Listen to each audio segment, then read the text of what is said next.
Пожарникарите од територијалната противпожарна единица Кочани денеска со свеченост го одбележаа 20 мај денот на пожарникарите. На свеченоста присуствуваа гости, соработници на територијалната противпожарна единица Кочани и членови на доброволното противпожарно друштво. Во оваа прилика командирот Драган Апостолов истакна дека во изминатата година пожарникарите интервенирале купно 238 пожари на отворен и затворен простор, како и пожарите од минатото лето кои направија големи штети.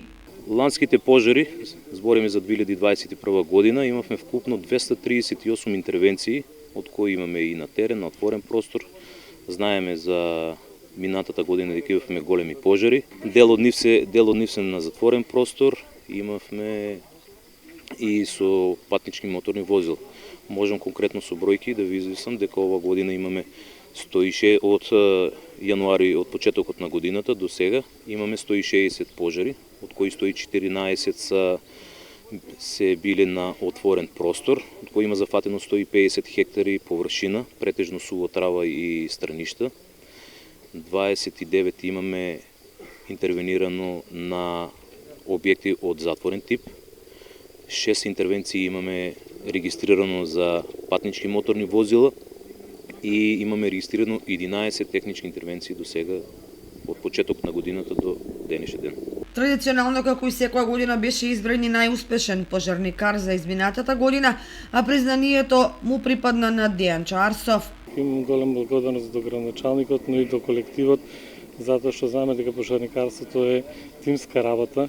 Овде превладува колективниот дух.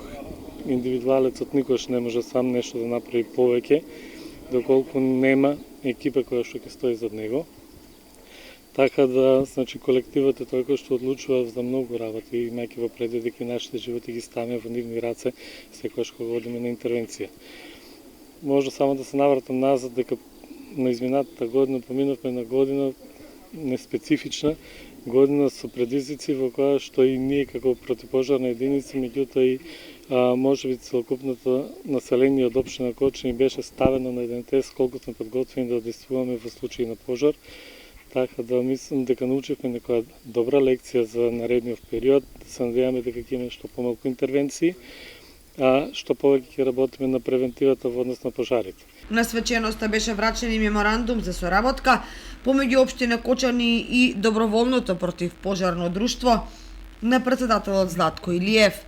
Самото формирање на друштвото, ние сме дел од територијалната противпожарна единица.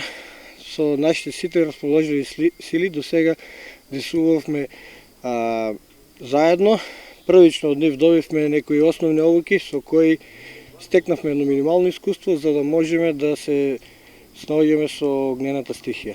Па значи ние од самиот старт идејата беше да се обезбедиме со опрема за гасење на шумски и полски пожари, односно пожари на отворено. Не ни беше идејата да се специализираме, односно ги опремуваме за урбани пожари. Можем да кажам дека целата интервентна единица е опремена со интервентна опрема и може благовремено и правенствено да одговара на задачите за гасење на пожар, како и други останати елементарни непогоди. Најново добивме донација од Armor Plus во соработка со Хрватската амбасада 10 нови комбинезони за гасење на шумски пожари. Градоначалникот Папазов во оваа прилика го честиташе денешниот празник на пожарникарите. Денес сме во кругот на територијалната противпожарна единица на општина Кочани да го обележиме денот на пожарникарите во нашата држава, да им посакаме успешна работа во тековната година со помалку проблеми од настап на теренот, со добра оперативна подготвеност и добра опременост. Се надевам дека со присуството на доброволната противпожарна единица овде на овој ден ќе се продолжи соработката меѓу овие два субјекта, да кажам, и дека ќе имаме полесно справување со предизвиците пред кои ќе бидат исправени и доброволната и територијалната противпожарна единица. Од територијалната противпожарна единица од Кочани апелираат до сите граѓани внимателно и совесно да се однесуваат кон природата и да не палат оган на отворено.